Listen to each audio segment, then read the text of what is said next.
Hi, everybody. I'm Wendy Saltzman with the Power Media Agency and your tip of the day. And for your tip today, I want to talk to you about one of the core components of effective communication, and that is to be a clear speaker. So, what do I mean when I say to be clear, and why is this so important?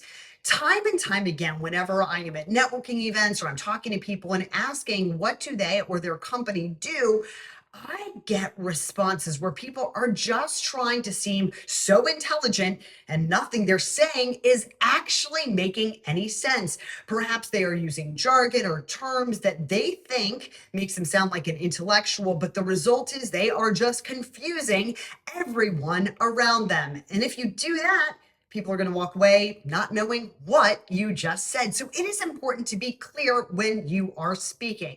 So how do we make sure that you're clear? First and foremost is, can you narrow down what you're talking about in one sentence? So if I ask you, what do you do? Can you tell me in a single sentence? Can you give me a headline of what it is you actually do? If you can't, and it takes you 5 or 6 sentences to explain your business or what you do, your product or your job, then that means it is going to be way too confusing. Second of all is, do not use jargon.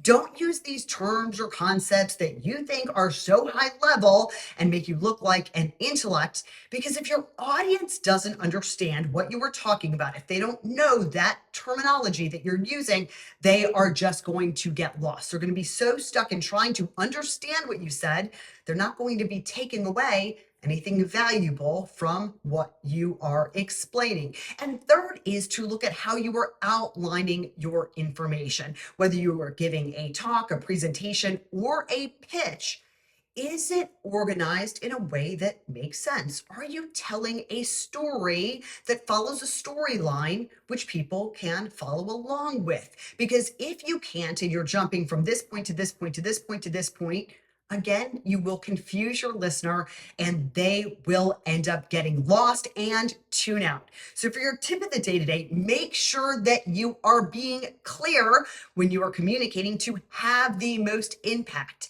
And thank you for turning to me, Wendy Saltzman in the Power Media Agency, for all of your public speaking, media training, and executive coaching needs.